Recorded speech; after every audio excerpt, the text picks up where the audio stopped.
Absolutely. So Fnatic is one of the most difficult teams to predict in picks and bans, whereas Cloud9 generally works out of their same core champion pool almost all the time.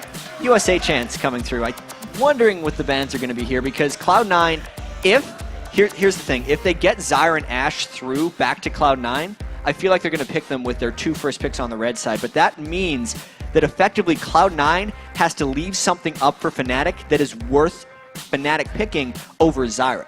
Because Zyra's been such a contested pick this entire World Championships. She's the most played and also has a very high win rate in a lot of these games. Plus, in the North American Regionals, it was Lemon Nation's #1 support. And so much of Cloud9's strategies revolve around Zyra and Ashe, and since neither of those champions are banned so far, I'm actually kind of thinking something's going through with that. But with that being said, if Fnatic plays this smart, they could actually get an Ahri or a Zed with their first pick if they don't ban one of them here. And you know, it's something that we've seen from Cloud9 all the way through. They're so researched coming into this one. Their picks and bans have actually been going pretty quick here. Yeah. We were talking earlier about what do we think Fnatic would have as first pick, because we knew they were the blue side. Aatrox actually is something I thought they probably would have gone for, but was banned out. So clever scouting coming out from Cloud9. Orianna and Ahri being the final bans from Cloud9. So all of those mid laners being targeted. So much targeting. At the same time as Peke's pool getting attacked, I feel like High's champion pool is getting attacked a little bit harder. The fact that the Zed and the Ahri ban came down right at the start, it really limits the champions that High can even think about playing. And a first pick Kassadin. This is Fnatic saying they don't respect High's ability in mid lane, because normally Peke waits for that Kassadin pick very late.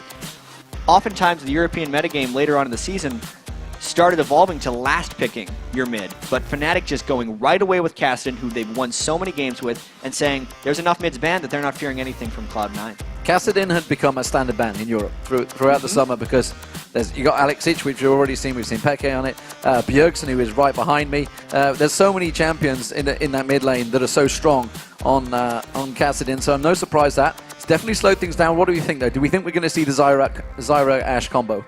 That's my guess right now, because there's so much banned against that, it's not even close. Didn't even think of Shen. Not even close. Shen's been taken out of this for so long. We didn't even realize that, of course, he was left open. And Elise in there. That's going to be for Meteos. So at the same time, if they wouldn't have picked Shen there, they would have given Fnatic Shen Kassadin, which would have allowed Soaz and Peke to really pull off their combo plays that they like to do, catching 2 people off guard. Wow. Well, this is very interesting right now. Soaz hates playing Shen, but Balls actually doesn't like playing Shen that much either. No. Both those guys are extremely... They want to be aggressive. They want to be aggressive and fight, but at the same time, push. they respect the power of Shen right now. 100% pick ban throughout the World Championships. Him and Zed are the 2 champions that fit into that. And of course, Fnatic will take away Zyra from Cloud9 after this. Yeah. Zyra Corki being picked in, so it is the combo. It's obviously, Corki's definitely become into it this tournament. We saw the exact same combo up against Samsung Ozone to great effect from Fnatic. Yeah, and I'm curious whether Cloud9's been caught off guard by this, because they run through typically so many pick and ban scenarios, and when I was watching the North American Regionals, their picks were almost instantaneous. Right after the enemy did, they do them right away. But at this point, this is the longest I've almost ever seen Cloud9 take in the pick and ban phase, knowing that, you know, the Shen and Elise are very core Cloud9 picks, absolutely. But with Zyra being taken away from them, I really expect them to have a priority on that. The next priority for Lemon Nation typically is Thresh at this point, but I don't know if you feel safe with that in this team composition. And High, at the same time, doesn't have anything left that we know of. We talked about the experience, obviously, in the pre-show, the analysis guys were talking about how experienced they are. This is Cloud9's biggest ever game, whereas Fnatic, they're the Season 1 champions. Gragas and Sona, though, getting selected for Cloud9. Took a lot of deliberation over that one. It really did. And if I'm thinking about the Lemon Nation tier list of supports that I've seen them play, it generally goes Zyra, Thresh, and Sona's down at 3 or 4. So them picking it here and then picking Gragas, which is... High's never played Gragas here in competitive as far as I know. They're a little bit off their game, where if we look at Fnatic, their picks are very Fnatic-esque right now. They could still go with pretty much whatever they want. Maybe they could go York in the top lane, to please you. It is something that Soaz has played in the past. A couple of his champions have been taken away as well. It's the one game they lost. They picked Yorick. And I've already talked to Soaz about it, and he was like, no, it was not Yorick. But instead, everybody else was like, no, it really was. But we could see Soaz going with Lissandra in the top lane. It's a champion he's played a number of times. Cyanide's certainly on Jarvan, very comfortable champion. So this could be all-round very comfortable picks for Fnatic, and it is. Fnatic's picked their pretty standard double AP composition with a Jarvan jungle. This is going to allow them to play their play style. They have 2 effective roaming assassins right there, or type of roaming assassins. Peke and Soaz both on AP. Peke is going to be teleport Kassadin. All the things we talked about for Fnatic that they were so successful on a group stage are coming up right here against Cloud9. I mean, if Cloud9's ready for it, then they're going to be ready for it, because this is exactly what Fnatic loves playing the most. Well, and the question is whether Cloud9 have pulled something out, whether this is a secret strategy they've been working on just for this matchup, because sometimes they backfire quite horribly. Oftentimes. I mean, we got to keep in mind, Cloud9 only lost 3 games. Yes. Since they joined the in LCS, North America, including the playoffs. In North America, Fnatic lost a heck of a lot more over in Europe as well. They did. So it's been a wide open thing. We do not know what's going to happen in this game. I look at the Cloud9 composition. Everything is standard except for the Gragas. It's a complete unknown for High. Well, as we wait for the game to start, let's check out what you guys at home think is going to be the first team to win their way into the semi-finals. According to lolesports.com, 55% of you believe in apple pie. It is Cloud9 winning the vote. Yeah, I mean, I can't say I'm too surprised. A lot of the Cloud9 fans are really hoping right now against Fnatic. And the vote definitely reflects most feelings on this game, because even though we had analysts going 3-1, a lot of the other people backstage were saying Cloud9. There's a lot of nationalism riding on this game as well, because pretty much anyone I talk to that is from the European region says Fnatic. Well, you've got USA chance, so what do you expect? We are here in America after all, so not surprising that Cloud9 are the favorites. It does surprise me that obviously the European fans will be wide awake. It's 9 o'clock in mainland Europe right now, so you guys all at home haven't been voting strong enough. The North America have been kicking your ass online, it seems. Let's see whether they can do it on the Rift. That's the question. What do we think here, Jack? Coming into this game, we've seen Fnatic with a comfortable setup, a comfortable lineup. Cloud9 changing, adjusting, coming into their biggest ever game of their lives. Well, here's the huge thing. Fnatic's actually went with the double teleport in both of their solo lanes, which for Cloud9 might actually work to Cloud9's benefit if they can avoid getting the teleport kills, because Meteos' style as a jungler is heavy farming. And in order to play that style without it backfiring, your lanes need to be able to hold their own. The fact that Cloud9's lanes are both laning against people with teleport means that they are put in a more advantageous situation in the laning phase alone. And Cloud9 excels by forcing mid-game teamfights in most of their victories. If they can actually force a mid-game 5v5 near Fnatic, once again, those teleports won't be coming into play. So really, I think the early and mid-game is going to hint completely on Fnatic's use of teleport and whether or not Cloud9 can avoid those surprise attacks. Well, we'll see how it works out with that double teleport combination. Fnatic's certainly going to be mobile around that map. So as getting down, and Cloud9 going for this blue buff invade. They're a little bit early, so whether it's just going to be a ward plant or whether they're going to stick around. Yellowstar just off to the side there. Got to be careful he doesn't get caught out. Does manage to get caught with a volley. He's kind of pinned out of position now. They see him. They know that he's pinned. They're going to force his flash here, surely. This is Yellowstar putting himself in a bad situation early on in the game. Cloud9 just brute forcing their way in there. Yes, they had the threat of the ball's taunt, but really Yellowstar just took a wrong turn. Absolutely, completely caught out. So flash down. Expect to see Meteos maybe making a return to his lane to see if he can pick himself up an easy plant on that bottom. Cyanide and Soaz lay in wait. And look at this, Cloud9 are not done yet. They're making a return attack, but this time they don't have everybody. Fnatic is closing in around them. This is a very dangerous invade by Cloud9 because they are outnumbered and they don't immediately get the buff either. High getting caught out there. A lot of damage going down on him. Ignite was burned, but he will survive, and that means Fnatic just off at the side there will be able to take that blue buff away. It is going to delay Meteos for a while because he's only going across to his red buff now, so Cyanide got the jump on him in the jungle. Yeah, I gotta say, not the best start by Cloud9 right now. Sneaky is getting a little bit of experience in this lane before Fnatic can get there, but even though Soaz was there to support, he just got his teleport right down into the bottom lane, so lane advantage-wise, Fnatic didn't lose much for that, but jungle speed-wise, Meteos actually lost a fair bit, and so much of Meteos' game revolves around him getting an experience advantage over the enemy jungler, so that when they fight, Meteos always comes out ahead, and Cyanide, if he just sticks to farming, will have that edge on Meteos. So now that the lanes have switched around, Ball's putting a lot of damage down on Soaz, using that Ignite early on, making sure he gets a good chunk of damage down. That's going to put Balls a little bit in the lead in that lane. Peke, of course, up against Gragas here, and in the form of High as well in the mid lane. But it's the top I want to talk about. Sneaky and Lemonation up against Pushu and Yellowstar. They've both chosen to go for this lane. Who has the edge early on?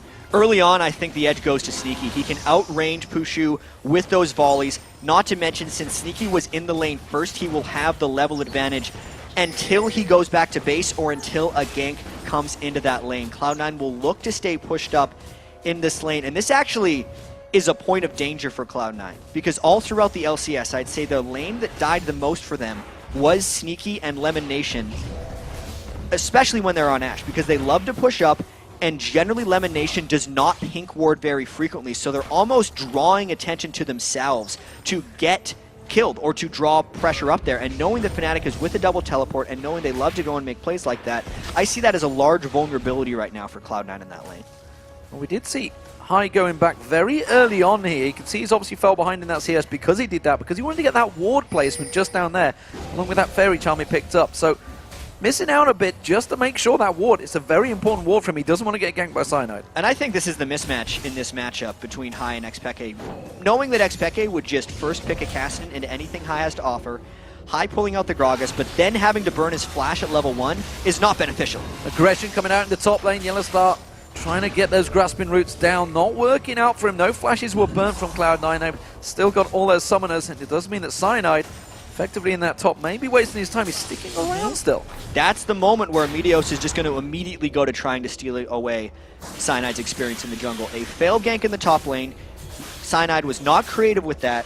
They were banking entirely on Yellowstar's ability to land a grasping roots, and Cloud9 was actually keeping their distance there. So a successful counter jungle and gank avoidance by Cloud9 up top and in the jungle. Peke missing some serious farm there. Missed out on the Siege minion as well. So missing a lot of gold and actually very low on mana. Meteos gone unseen so far on Soaz. He is very deep. He's got a good escape. Though. Shadow Dash Torment's already used there. He might be able to slide away from this one. There he goes. The repel will follow from Meteos, but I don't think they've got enough damage on this one. The Cocoon comes in. Has he got enough burst? That's the question. He may do, but not going to happen. It wasn't followed up by Balls. And it'll be interesting to see what Cloud9 does with this lane here, whether they freeze it or if Meteos tries to push it up with Balls, because they have backed Soaz off from the lane. And it does look like they're going to push up. Cloud9 shares experience almost more than any other team when Meteos is in the game. He loves to get the edge on the enemy jungler by taking a little bit of lane experience for himself after ganks. Peke using that teleport in back to the mid lane, gets those double Doran's rings on that first back, which is going to see put him in slightly advantageous position over High. High already backing off as well, gets himself a second Doran's ring along with yet another ward. So he's putting a lot of investment in those ward coverage, making sure that Cyanide doesn't pay him a visit. And we mentioned earlier the potential early threat of the Fnatic teleports into lane, but as of yet, they have used both of their teleports only to return to their respective lanes. So at the moment, if Cloud9 is tracking the teleports properly, they will know that Sneaky and Lemon Nation have no immediate fear of a teleport game coming into their lanes. But Lyssandra's teleport with Soaz will be up soon, and I actually feel like at this point in the game, that's the more lethal of the teleports. So the AD carries have had their first backs, and we have a difference finally coming out. Sneaky going for a pickaxe. Yeah, I think he's just trying to get that little edge on Pushu as far as trading damage, and also Sneaky can choose in this game whether he goes, I've seen him do triple Dorans or I've seen him rush in Infinity Edge. It really depends on how safe he feels in the current environment of the game. I'm actually surprised he went with the pickaxe in this situation, because there's going to be so much damage diving on him, especially with the way Fnatic loves to dogpile. This is going to be Lemonation getting caught out. First blood will come in, and it is going to be an easy execution by Fnatic. Yeah, and that's Fnatic just using the positioning smartly for them. They knew that Cloud9 had ran out of wards in the area, and they caught Lemon Nation in a rotation to try and get those wards down. It's another one of those surprising Fnatic rotations, and now Sneaky's got to be very scared up here, because 1v3 as a level 5 Ashe with only one Doran's Blade, he cannot sit at that turret. Peke also putting damage down on High. He has got that Riftwalk available, so could continue to go aggressive. Remember, High does have that explosive cast to try and keep him away. That burst damage onto High. He only needs one more Riftwalk and a Force Pulse, and he will go down, that's for sure. So High needs to be very cautious in this situation. Obviously, that is why we're sticking that camera on him right now, to despite the fact it was a 3v1 in the jungle. We see Meteos, he's got a visitor, it is Cyanide. There's a ping ward there though, so Cyanide trying to get the steal, not going to happen. So you can actually see, at least as far as Meteos and Cyanide go, that Meteos is pulling an advantage over Cyanide, but I have to say Cyanide has done more for his team overall. The amount of pressure that Cyanide was able to put on that top lane just by catching Lemon Nation in that one gang path is the difference in this game as far as gold is concerned. I am still concerned for High in that mid lane. He's Absolutely behind on farm against the Kassadin. The Kassadin is a slow farmer at the start. This is true, but Kassadin generally holds weaknesses over ranged mid laners. But Gragas is very similar to Kassadin in the way that they lane. They're both melees, so Peke is actually not denied farm in that matchup. Gragas is not necessarily a counter pick to Kassadin as much as he is someone who can try and track him down roam-wise. Yeah, and you can see High trying to go a little bit aggressive there, just riff walk straight away. Wasn't going for the kill, I don't feel that. Didn't use that ignite, had no reason to go for it, simply just shoving him out of lane, which is exactly what he's doing, making sure Peke loses as much farm as possible. Lane switch is also coming in. We see Soaz. Yeah, the reason that High went into the turret to harass Peke back there is because Cloud9 wanted to go for the dragon, but they do have to fear the teleport of Soaz. They would still outnumber them. Depends how fast they can get this dragon out and whether they can secure the smite. We're going to see Cyanide sliding in there, and wisely meets Cloud9 do back off the Ash Arrow, catching onto a Stun Cyanide. chain! Locked up, stunned up, and now Yellowstar's in trouble as well. Pushu trying to escape. Coming round the backside is High, so he's going to keep this chasing on this one. He's gone for Yellowstar instead, but really they could have focused on Pushu and kept him focused down. Cloud9 and Meteos specifically knew exactly how much damage he could burst on the dragon. The team was laser focused in when they stopped damaging the dragon. They waited for Cyanide to come in, they waited on the cooldown of Meteos' bite, they spiked them together, and then they chained their CC well because Cyanide was planning on going in for the steal and flashing out, but they hit him with an arrow into a cocoon and it bursted him down. That was brilliant play by Cloud9 at Dragon. So let's have a look across the board. What is happening? Soaz and Ball's in this top lane. Ball's gone for that magic resist, as you would expect with the Negatron Slope. He's up against Lysandra in lane. Soaz himself went for the double Dorans and an Amptoman. Pushu and Yellowstar, they've had a fairly relaxing time of it. We do see Sneaky heading, just edging him out in terms of farm, 76 to 69. Also got that assist, which puts him 20 gold ahead. It's not a great deal over that kill that Pushu had. And the lanes haven't been getting pushed that much either. These teams are really trying to trade farm as much as possible, and if we keep tracking the builds from Cloud9, Magic Resist is absolutely paramount, because if we look at Fnatic, not only do they have a double AP as far as their solo lanes are concerned, but Corki does more magic damage to champions than physical damage in pretty much every game he is involved in. So with the early Chalice of Harmony from High and the early Negatron Cloak from Balls most likely going into a Spirit Visage, there could be a large amount of defense that Fnatic has trouble blowing through if Cloud9 can pull a bit of an edge. Well, Pushu's got to be a little bit careful here, getting caught out by the slow arrows. Lemon Nation keeping pressure on him as well. Just getting a little bit greedy there, I feel, Pushu, trying to get some of that extra farm. And Cloud9 never has the best ward control in the bottom lane. Lemon Nation generally doesn't go for heavy pink wards. And you can tell Cyanide is trying to capitalize on that. He was just there a second ago, but he's backing off because they don't think Cloud9's going to commit, as they are not. Well, instead, Pushu is going to get himself a lot of free farm. He went back and got himself a Phage early on, so Trinity Force will be built by Pushu. And still waiting to see what Sneaky's going to expand that pickaxe into, whether it's going to be an Infinity Edge coming out early, or whether he'll maybe even turn into a Last Whisper, who knows. Peke, who waiting for that barrel to explode. He's like, nope, nope, you're not going to steal this experience.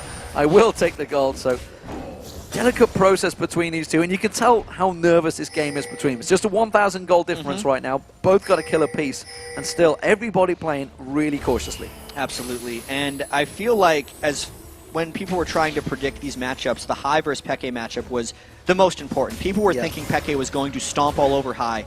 So far, High is mostly holding his own, but the danger, of course, is Peke's mid-game Kassadin. When we've seen him on Kassadin, it only takes one good fight for Peke, and he will just steamroll over the rest of the game. Cloud9 needs to be incredibly cautious not to let that happen. Yeah, they've got to make sure he doesn't start getting those kills going. At the moment, we do see Cloud9 3-manning it down this bottom lane, keeping the pressure on Yellowstar and Pushu. They're going to have a call out towards Cyanide. We already see him trekking down here. They're worried that there's going to be a push, and no early tower dives at all, really, from either of these teams. Cloud9 keeping that pressure down, though. Cloud9's got to be really careful with this push because there's a ward behind them, and both solo laners on Fnatic have their teleports up. So any type of dive would be rather bold. Yeah, they could turn this into a very big fight. Don't forget Stand United for balls as well. We could suddenly have a 5-man pylon in the bottom as we saw Hai and Peke trekking the way around that river. But Hai, he's going to try and sneak around the side. Peke does have a ward in that bush, so wasn't going to fall for it. They have good coverage on Cyanide, though. You can see that ward over by the Wraiths. They're keeping track of him. And that's actually a really good thing to mention, D-Man, is the overall tension in this game, knowing that effectively everyone can appear on fights from almost nowhere. Because Balls is Shen, his Stand United can generally join the rest of Cloud9. Hai, as far as mid laners go, even though he doesn't have teleport, can get around the map almost faster than any other champion with the low cooldown of body slam as he's moving between lanes. So those bottom lane 3v2 pushes can extremely quickly turn into 5v5 brawls. And I think that's one of the reasons these teams are poking at each other so cautiously, because they're almost waiting for the other team to commit 5 so that they can back away and then push the other lanes. This is very rare, actually, that we're 14 minutes into a game with no turrets having fallen. Yes, you can tell the tension building. We do see Sneaky's going towards that Infinity Edge with that BF sword. Pushu also going towards that Trinity Force got himself the Sheen completed now, as well as heading towards that Zeal. The mid laners, we see Peke. He's gone back and got that Catalyst now. So stacking out that mana pool. Meanwhile, the Fiendish Codex has just been picked up by Hai, so Those have kind of been the magic items for Peke on Kassadin. Once he gets that much mana pool, he just uses it for his positioning with his Rift Walk and pulls off some impressive fights. I just wonder, with this next Dragon coming up in 50 seconds, if Fnatic going to try and contest it, because Cloud9 has kind of made their mark on destroying mid-game Dragon fights with extreme coordination. I feel like Hai was trying to bait that Rift Walk out there to follow it up with the explosive cast, but Peke just didn't quite get the angle for him. He waits until that Rift Force back up, puts another Force Pulse down at him. Very tense exchange between them. We did see Lemonation coming around the backside, making sure there was good ward coverage in there. They know that the Dragon is up in 20 seconds time. Ping ward is in there, and it was Lemonation actually taking some damage from those plants off Yellow Star. Everyone is going to be around for this next Dragon fight. It is so tense right now, knowing that Sneaky has that Ash Arrow, and he has been an absolute sniper with it throughout the LCS. He's already 1 for 1. He's been holding it very cautiously, and Cloud9 immediately just dumping onto the Dragon as quickly as possible. They're daring Fnatic to come and fight them. Cloud9 wants this one quickly. We could see another steal attempt and maybe a fight. Cyanide ready and waiting. There's the slide. It's not quite ready. Got it the again. snipe comes in. Elimination's taken very low though. Sneaky also off the side. Stand United going to come in. Yellow Star does manage to pick up 1 kill. Hai getting focused on. Hai is going to go down to the back there. Pushu's still low, but you can see he's putting damage down towards Balls. Cyanide is going to come out of this one. Rift Walk comes up from Peke. Peke goes deep, but it's a little too deep. Meteos will be able to take him down. No! Rift Walks away! And would you believe it? They do still get Peke down. Balls taken low, so has Mayfield. Fancy this one, but it is very close. It's a 3 for 2. Now they keep it on. A good Cocoon on towards Soas. Have they got the damage to get on towards him? A Shadow Dash from Balls will be enough to finish him off. Forces him to get away. The Claw of Doom manages to help him escape. Such a tight fight. Is Cloud9 on top? That fight could not have been closer. 3 people died for Cloud9, 2 for Fnatic, but the gold value of the Dragon for Cloud9 gives them the slightest of edges in that fight. But I can't even call it a complete win because 2 kills went to Pushu on Corki. His Trinity Force has been completed, and that was just scary as far as the fight goes. At the very start of this, Lemonation, because of the long duration of the silence and then the knockup, he didn't even get crescendo off. At that point, both these teams actually played this fight very well. Sneaky was not damaged on while Balls was coming in with the Shen ultimate, and Peke waited until the last second. This is so close. Meteos stunned right there, baiting Peke in for the long. Then the red buff actually ended up ticking Peke down once he was through the wall.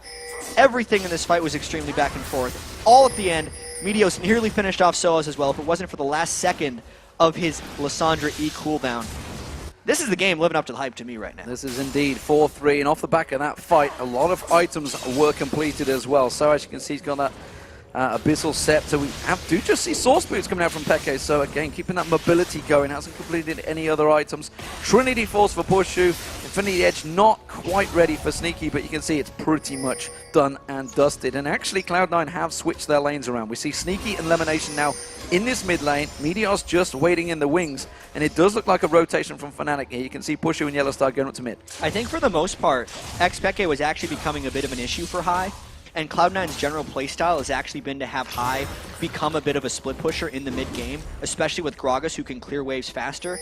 And if someone is going to roam down to try and stop High, he's the most likely to be able to escape multiple teleport ganks. So there's a lot of reasons that Cloud9 would have went for a swap like that.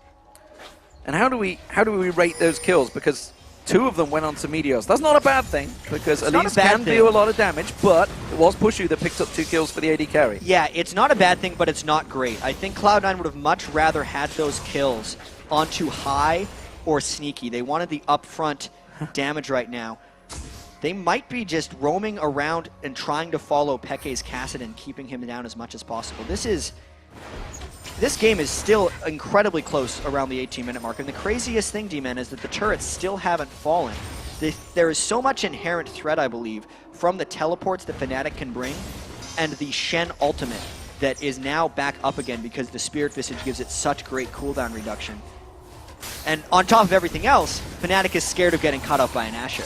Well, interesting stuff from Cloud9 here. You can see they've just switched back around and they've shoved both lanes. You saw that High was trying to keep Pushu busy, was shoving that lane back in there. Peke will go back to that lane, and again, we see back down towards the bottom, but Pushu and Yellowstar have joined them there, but Sneaky and Elimination, they just shove that wave straight up there so he can get that Infinity Edge completed. Yep, that was a bit of a risky shove, to be quite honest, because there were no large objectives up, and considering Fnatic's playstyle is generally the wait and see for the enemy to expose themselves and then go for it, but Cloud9 actually hasn't done that frequently this game. I'd say the only time Fnatic got that 1 kill was on Elimination 10 minutes ago in the top lane. So, top lane, speaking of that, we haven't seen a great deal of it. We do see Soaz backing, so we'll see what he comes out with. Or is he going to get let back to go? Yes, he is.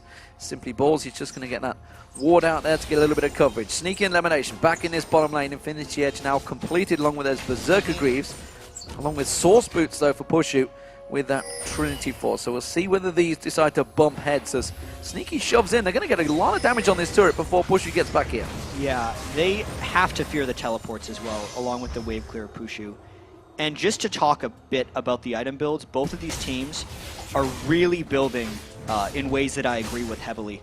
Meteos, who is normally an offensive-minded jungler and often would go magic penetration on Elise, rushed a Locket of the Iron Solari because he knows the team needs magic resist auras to deal with all of the magic damage coming out from Fnatic. First turret of the game comes as a small result of that. First turret of the game does go down, but we see Soaz doing the exact same in the top lane. So all square.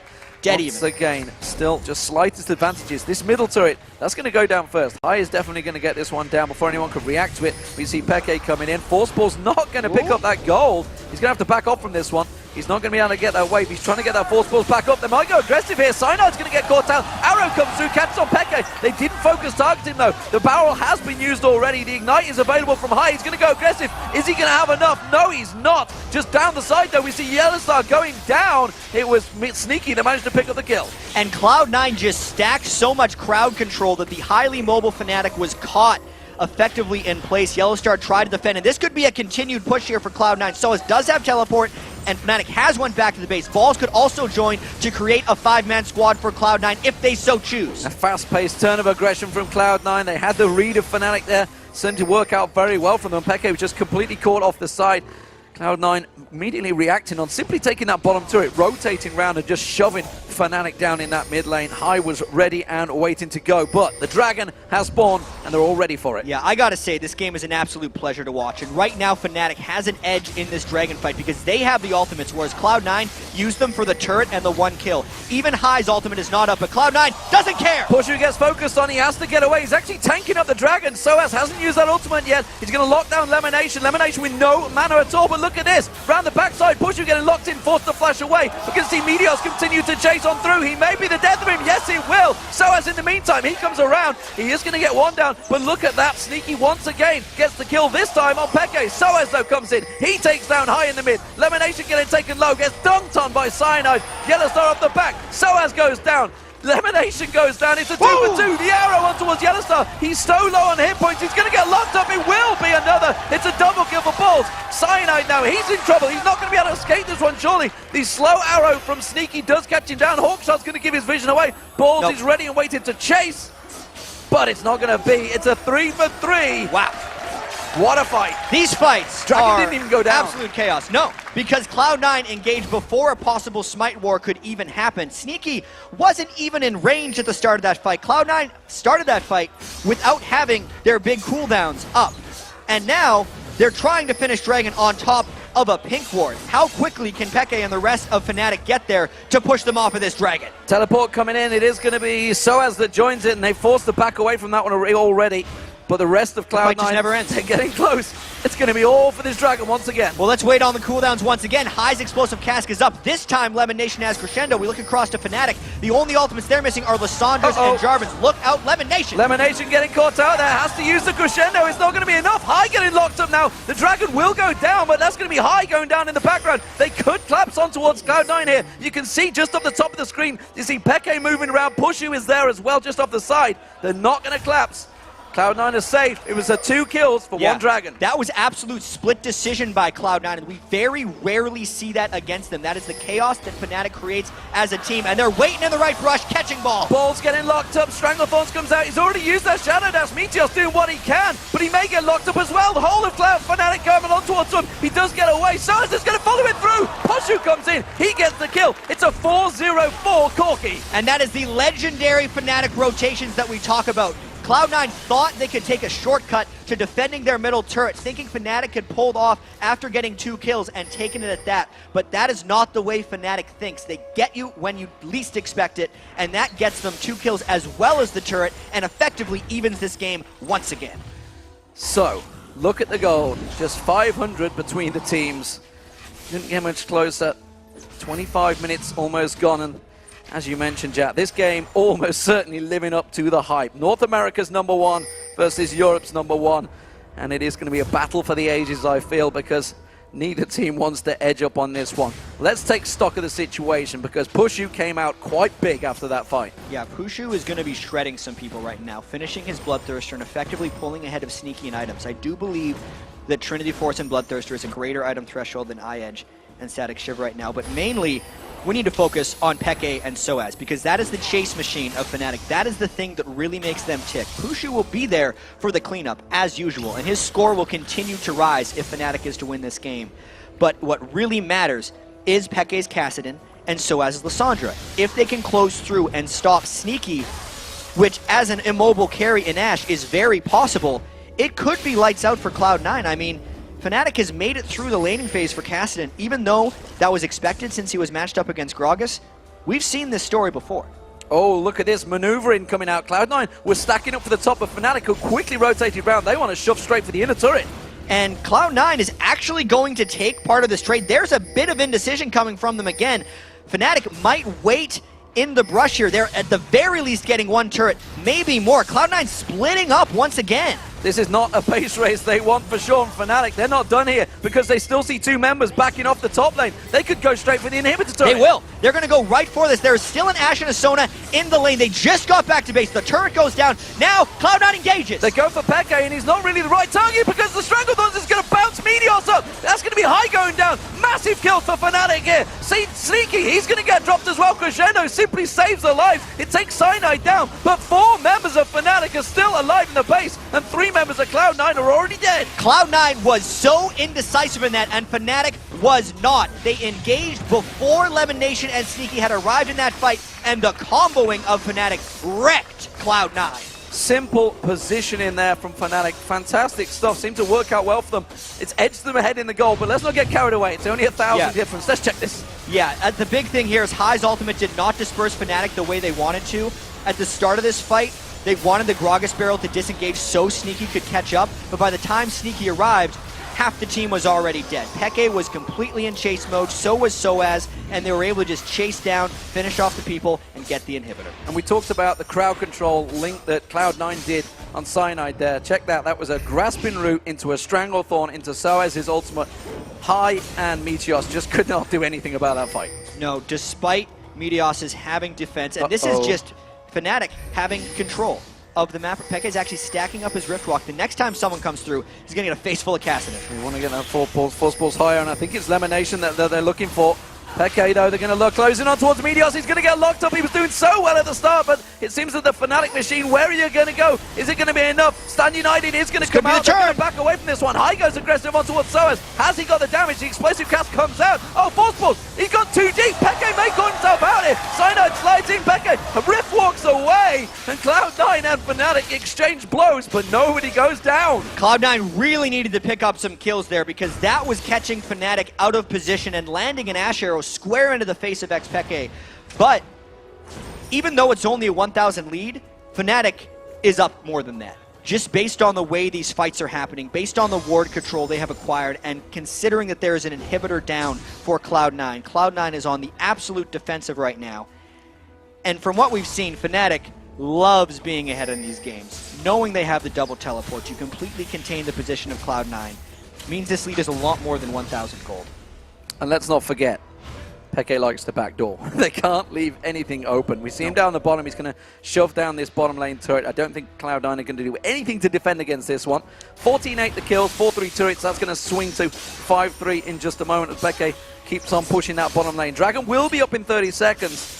And there's still concerns for me from Cloud9 on Pushu because he's at 6-0-5 now. They need to try and lock him down in those fights. Here's the thing, though. Pushu is mainly cleanup. He's doing a whole bunch of damage, but it's more than that. It's all about Peke. Oh, they're not going to let him go. Finishing people off. High has to burn Flash away from this one. It seems like Fnatic has enough position that they just want to take out the Dragon because Cloud9 is paranoid with positioning around the Baron Pit and trying to clean up wards. Then Fnatic once again seems to be one step ahead of Cloud9. The positioning seems look how Soaz Sneaky is going to go for it. He's going to catch on towards Sneaky. He's going to get saved. No, he's not. Peke comes in, turns him out there. Can they get the turret on the way out? I'm not too sure. The explosive cast was already used. We saw it further on. And Fnatic again, just out-positioning Cloud9. And it's because their champions are positioned to do so. Lissandra and Kassadin are pretty core Fnatic champions as far as being able to teleport right where they want and blow someone up before they have a chance to go back. Sneaky actually burned his flash and his barrier for that, but it did not matter.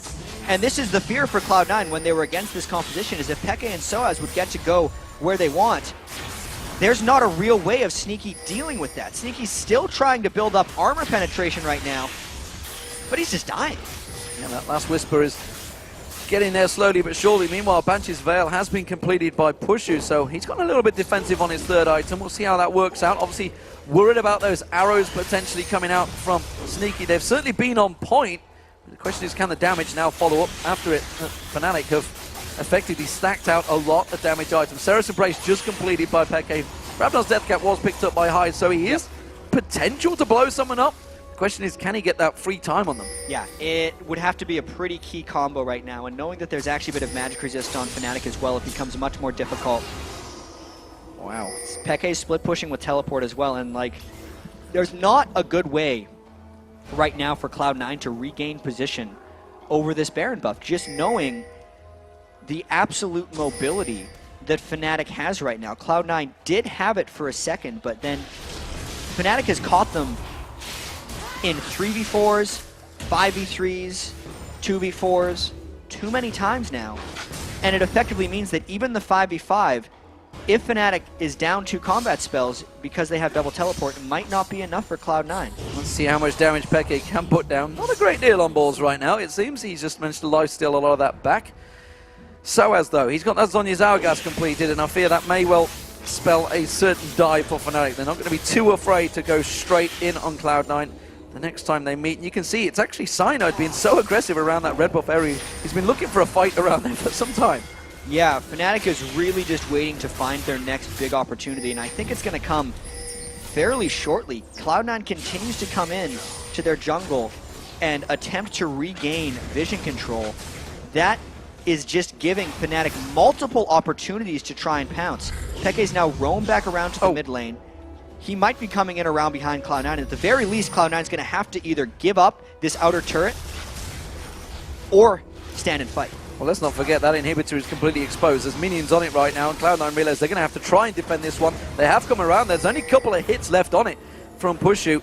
Be surprised if they stick around on Meteos this one. is up You can really see far. Just off the round, there's the Hawk shot. They realize the danger. Peke does come in, doesn't get the slow. Meteos is going to land back in there. Are they going to go for him? They do lock him down. Stan United has been used. Fnatic are just going to back straight out. There's going to be a good catch on towards Cyanide. He's taking a lot of damage. He may go down from this one, but the rest of Cloud9 have gone a little too deep for it. Meteos is going to get taken down. Pauses the next focus target. Soaz comes in. Good crescendo from Lemonation. Blows Soaz in there. Pops that ultimate straight off though. Peke picks up one. Peke going to close in towards Lemonation. He's going to be the next focus target. There it is. The Rift Walk Force Pulse straight on towards High. Going to be next. Sneaky goes down off the side. Peke's going to roam in. There's the triple kill. And it's Fnatic. Cleanup duty. That's an ace. Just destroyed Cloud9 in that one. They got them into the fight because Meteos was honestly trying to pick it, and that is the way both of these teams play. Cloud9 does not let themselves get starved out, and Fnatic knows how to finish. That is surely the game now for Fnatic.